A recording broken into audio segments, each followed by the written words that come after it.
Let me ask you a question. How many times have you said to yourself, I'll be happy when? I can relax when I graduate, when this test is over, when I got the money, when this thing is over. Being honest right now, how many times was it actually true?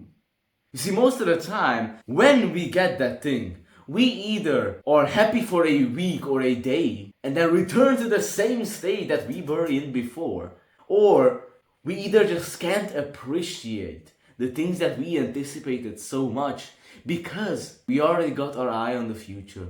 We already got another plan in mind, another desire in mind. See, most of the time, whenever we get that thing that we anticipated so much, we feel the same. Nothing changes. We return eventually to the same state that we were in before. And I remember I used to do this so many times, For example, in school when we had a test or something was coming up. Oh, let me just get over with this stuff and then it will be all good. Or when we had this final year's exam, huge exam coming up. And I was thinking, man, I can't wait for this to be over. It will be so good, finally summertime. And after that huge test was over, yes, it felt amazing for a week. After that, exactly the same state as I was before the test. And the truth is that you'll be just as happy as you are capable of being in this moment. Because you'll always be in this moment. And you see, the problem with this thinking is that it's like the horizon, it never comes. You see, the more you try to walk towards the horizon and reach the horizon, you'll never be able to catch it. It never comes, no matter how much you chase it. And you see, this is the recipe for unhappiness. Always wanting more and more and more, and never being content with what you have, and never being grateful for what you have right now. Always wanting something new and better. A better phone, a better relationship, a better friend, but not new money, but more money, more this, more that. Never having enough. As Epictetus said, that it is quite impossible to unite happiness with a yearning for what we don't have. Happiness has all that it wants, and resembling the well-fed, there shouldn't be hunger or thirst. You see, when we're always anticipating something, when we always got our eyes on the future, waiting for something better, we're living in the future and we're never living in this moment. And we're ruining our chance for happiness in this moment because we're living in an abstraction, because that's what the future really is. It doesn't exist.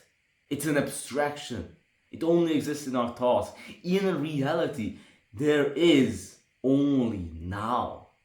There is nothing else. And by constantly living in the future, always living for the future, we lose our chance to live right now, to truly live and be happy in this moment. We always want to escape to another moment, a better moment. Oh, just let this pain go away, but we don't realize that we can't. We cannot go into a better moment, another moment. The only thing that we have is this moment. Nothing else. So we either accept it or suffer because we always want to escape it. And now here are some things that you can take away from this video, and a couple of things that I wrote down that might help with getting rid of this way of thinking. And that is to embrace simplicity, desire less, and be grateful.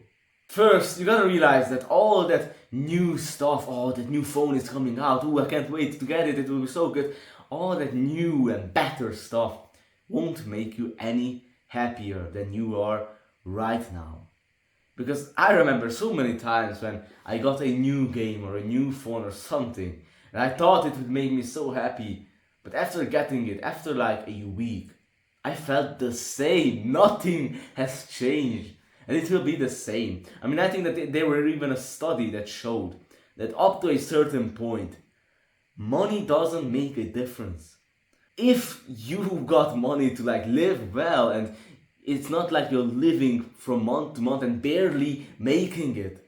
If you got to that point and you're past that and you're living a pretty comfortable life, more money won't change a thing. And you see, it's really the way that you look at things, the way that you think about things, your belief, that's really what determines whether or not you'll be happy or not. Because how do you explain that there are people in poverty with very little stuff and material stuff and possessions that we love so much, and they are happy? People in poverty are happy and being with each other, laughing with each other, and then there are depressed millionaires. How do you explain that? You see, it's all about the way that we think, our beliefs, our perspectives on things. So really the main difference that will determine whether or not you'll be content with where you are or not is, can you be grateful for what you have right now? Can you appreciate it and accept wherever you are right now? You see, I don't think that the point is to chase happiness, because happiness is fleeting. And ultimately, if you only chase happiness, where you'll end up is more pain, more discomfort. So really the question is, what makes you satisfied or content or fulfilled about your life? It's not about what makes you feel the best, because then you'll go on doing drugs. But what makes you satisfied and fulfilled? Maybe it's exercising, being with other people, helping other people, the work that you do, or your health. And also just being grateful for whatever you have right now. Truly, gratitude is the antidote to frustration and suffering. Truly. I mean, if you're interested more about gratitude, I made a whole video about it. You can check it out if you want to. And the other thing is embracing simplicity. A simple life, simple pleasures, simple actions. Not having to show off and be famous and have everything. But embracing simplicity and realizing that, to be honest, you're not going to change the world. Most likely, 99%, you're just going to live your life. And you're not going to achieve any great, crazy thing. Mostly not, but not meaning that you shouldn't strive for it, you feel me? But most likely you're not going to do that. And enjoying the simple stuff in life, while also being able to strive for bigger things. You know, simple things like being in nature, being with other people, helping other people, just the scent of a flower, these simple pleasures, and just looking out a window, reading a book, eating, mindfully eating, You see, eating can actually be such a great pleasure if you're not doing anything else, but just eating, because the problem is that most of the time, when we're eating, we're not actually eating. We're watching something else, we're talking with other people, but we're never really savoring the food, eating the food and stuff like that. So one thing that you could do is to be mindful while you're eating. Just be completely aware and present while you're eating something. I made a whole video about it if you're interested, you can check it out. And the other point is to just be in this moment. To be here right now, taking deep breaths. Realizing that there is no past, there is no future. In reality, there is only this present moment. And that you don't have to be the person that you were 5 minutes ago. In fact, that person doesn't exist. The only real you is the you that you are right now. And now I'm not saying that we shouldn't plan for the future or have any aspirations or something bigger. But what I'm saying is that the fruits of tomorrow can be only enjoyed by those who don't take it seriously. Meaning that tomorrow never comes. And if you can't live in this present moment, then when your plans do mature and you get to that place, you won't be able to enjoy it because you already got your eye on the future and on another plan. So only those can truly enjoy plans and planning for the futures and having these great aspirations who can live in this present moment fully.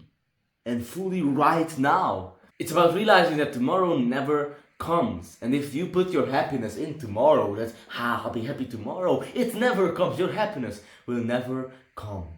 And you see, living for the future, you'll never be able in any moment to just sit back and relax and say, now I've arrived, now I'm here, I can enjoy. This kind of thinking is partly because of our education system, because it prepared us for the future and never on how we could live joyfully in this present moment. Because it's like we put kids on this conveyor belt and they start out in kindergarten and they go up step by step, and it's great because kindergarten then leads to first grade, second grade, third grade, fourth grade, and up to elementary school. And then elementary school is great because you can get to a higher level, then even a higher level after that, you get into middle school. And that great thing is coming, that success is coming. They are always preparing you for the next step. And then you get into college and then into university and then you're studying. And then after that you start to get out into the real world, where that great success is coming even closer and closer. And then you get into a job and you find the same kind of system that goes up step by step. And you have to start over again, starting with a job, and then you got a quota to make, and then you make that quota, and you got even bigger quotas to make, and then you're going up, and you're going up the ladder, and that great success is coming all the way. That success that you'll be able to enjoy it, but now you still gotta go up the grades, you see. And then you become vice president of that company, and then you become the president of that company, and then you have your own business and you're making a bunch of money, and then people start coming for you with retirement plans so that you can finally enjoy the fruits of your work. And once you get there, once you will be able to enjoy all that work, you see, once you get there, because of all that stress and hard work that you put yourself through, you'll be in an awful health condition. You'll have a weak heart, you'll have prostate problems, you have blurry vision, weak digestion, and then enjoy the success with that weak body when you're old and retired. Or if you get there earlier, let's say you get there by 40, and you got the great success, and you say, now I finally arrived. And you realize that you kind of feel the same way as you felt before, and you kind of feel cheated. You feel like it's like the same as before. Nothing has really changed, because you see, there is no great success, there is no golden goodie that we always looking towards to. It never comes. All the way we were just supposed to dance along and sing along while the music was still playing, instead of always living for the future. And you see, this would have been all good if throughout the whole thing we would have been able to play it like a game. If we found our work just as entertaining as poker or some kind of game. But the problem is that we don't work because we enjoy it, we work for money. But there is ways that you can work and actually enjoy it, and look at your work as playing, and not make that differentiation between work and play, but allowing your work to become play and making it playful, even if that means that you won't be able to get that fancy car or whatever, even if that means living with less, but at least you're actually living in this moment and not living for the future. So embrace simplicity, desire less, be grateful, and be here right now. And if you're interested about display and work and all of that stuff, I heard most of these from Alan Watson. There's a great video from him where he talks about this. I'll leave a link in the description, and also links to other videos of mine that I mentioned in the video, so you can check those out. And thank you for watching. If you're interested, I'm doing free one-on-one calls. You can send me an email and ask me any question that you want, and we'll arrange a video call and talk about it. You can ask me anything that you want. We'll talk about anything that you want. So you can send an email if you want to. So thank you for this. Thank you for watching this video. Thank you for being here. Thank you for your presence. All the love towards you. Have a great day and goodbye.